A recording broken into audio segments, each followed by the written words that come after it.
A'udzubillahi minasyaitonir rajim. Wasari'u ila maghfiratin mir rabbikum wa jannatin arduhas samawati wal ardu uiddat lil muttaqin. Lihat amalannya ya, sampai kita dapatkan cinta Allah dengan orang ihsan. Alladzina yunfiquna fis sarra'i wad dharra wal kadhiminal ghaidha wal 'afina 'anin nas. Sampai di sini nih amalan yang tadi muttaqinnya nih. Tapi lihat ujungnya, wallahu yuhibbul muhsinin. Jelas? Halo? Ya kan? Bergegaslah, cepat. Kalau saro'a itu artinya cepat, jangan banyak mikir. Jangan terlalu banyak persiapan. Ya. Beda dengan sa'a. Kalau sa'a itu bergegas tapi ada persiapan. Misalnya, sekarang hari Senin, besok hari Selasa, besoknya lagi Rabu, lusanya Jumat, masa Kamis. Bangun Pak, bangun, kum. Lusanya Rabu, lusanya Pak Dulo juga salah sebenarnya dari itu. Cuman diam-diam aja. Jumat. Coba, waktu kita Jumatan itu ada perintah untuk Jumatan diminta bergegas. Tapi pakai sa'a. Bukan pakai saro'a. Quran surah 62 ayat 9. Ya ayyuhalladzina amanu idza nudiya lis-salati min yaumil jumu'ati bukan fasari'u. Tuh. Jadi kenapa menggunakan sa'a? Bergegas tapi siap-siap dulu.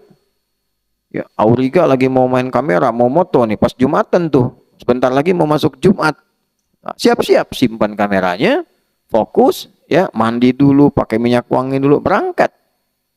Ya, jadi tidak berangkat ujuk-ujuk langsung berangkat begitu saja. Siapkan dari sebelum kita ya mendengar panggilan itu. Jumat jam berapa? Jam 12. Jam 11 sudah disiapkan. Ada yang nyiapin saking tingginya imannya dari jam 7. Siapin nanti Jumatan di mana, mana parfumnya, mana macam-macamnya gitu kan.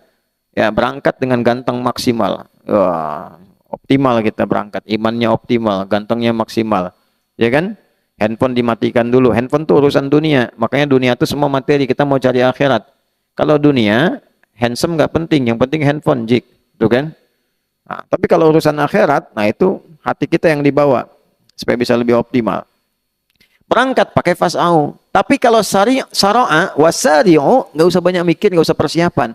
Wasari'u ila maghfirah. Kalau nyari ampunan Allah, jangan banyak persiapan. Begitu merasa dosa, langsung tobat.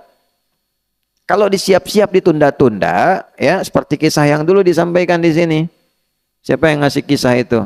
Kisahkan seorang pemuda yang tiba-tiba berdosa. Tobatnya ditunda untuk besok harinya, ternyata malam meninggal. Siapa tuh? Oh, Zik. Tuh. Zik lah. Zik. Tuh kan? Tobat langsung. Terus saya ke toilet dulu, pulang dari toilet, tobat nggak bisa. Ya. Tobat salah, langsung tobat. Innamat taubatu 'ala Allahi lilladzina ya'maluna su'a bijahalatin thumma yatubuna min qarib. Cepat tobatnya kata Allah, jangan tunda-tunda, itulah saro'ah.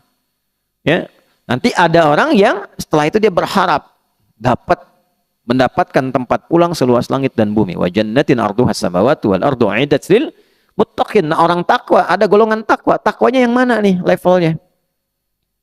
Ternyata yang luar biasa. Jadi dia naikkan level takwanya terus ke atas tuh. Dari mulai latihan berbagi, alladzina yunfiquna fis sarra wad dharra. Kan berbagi itu melapangkan hati, makanya pulangnya dikasih tempat seluas lapangan. Wal kadhiminal ghaidha, nahan marah itu meluaskan hati, bukan menyempitkan. Itu marah tandanya sempit apa? Hati. Diluaskan. Ya, meluaskan tuh gini, bisa melandai itu, bisa cara marahnya berbeda. Nabi kan kalau marah mata memerah. Ya kan? Setelah itu langsung diingatkan. Ingatkan itu tergantung level kesalahannya. Bisa kalimat pelan, bisa meninggi, bisa tinggi banget untuk menunjukkan pelanggaran yang serius. Mukallah. Jelas? Ya, tapi pernah nggak dengar Nabi caci maki gitu? Nggak ada. Ya, dan sebagainya. Diingatkan, paling-paling diambil kisah yang dulu-dulu. Kalian jangan seperti umatnya Musa alaihissalam, banyak nanya nggak dikerjain gitu kan? Kalaulah Musa hadir sekarang, tentu Musa pun akan beriman kepadaku, dan seterusnya. Itu kalimat-kalimat yang membuat kita berpikir. Gak ada sejarah yang ditemukan di ilmu hadis, Nabi marah-marah. Misal, dan wallahu a'lam, kan kita tidak menyebut hal demikian, gak ketemu. Ya, jadi tata. Ya, jangan sampai sedikit-sedikit keluar bahasa-bahasa yang hanya digunakan di Ragunan, ya, atau di beberapa tempat yang tidak elok misalnya. Tahan. Wal afina 'anin nas, memaafkan orang. Memaafkan tuh pahalanya banyak banget. Dan dampaknya ke psikologi itu luar biasa lapang. Ingat ya, kalau orang salah, kita maafin. Urusan kita dengan dia selesai. Tapi urusan dia dengan kita dan dengan Allah itu belum selesai.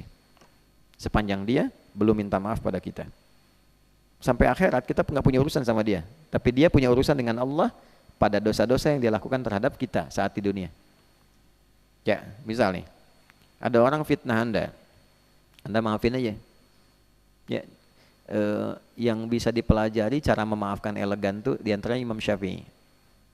Belajar dari akhlak Nabi. Imam Syafi'i itu gini, satu kali satu muridnya datang bilang gini, ya Imam, orang itu di depan Anda kayak hormat, senyum, saya kan. Oh, sekarang manggil ya Imam, Ustadz, kalau sekarang gimana dan seterusnya. Tapi di belakang Anda dia jelek-jelekin Anda. Apa kata Imam Syafi'i? Alhamdulillah, berarti saya masih terhormat nih. Wibawa saya katanya. Oh, kok bisa berwibawa? Nah, karena orang itu tidak bisa menjelek-jelekan saya di depan saya. Berarti saya berwibawa. Dia nggak mampu menjelekkan saya di depan saya. Karena itu dia menjelek-jelekan saya di belakang saya. Itu tandanya Allah menjaga wibawa saya. Alhamdulillah.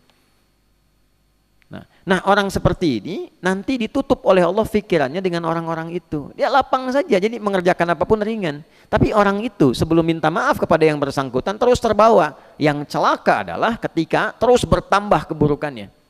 Ketemu ini cerita lagi, itu terbawa. Kalau nggak selesai itu terbawa terus. Itu yang paling berbahaya.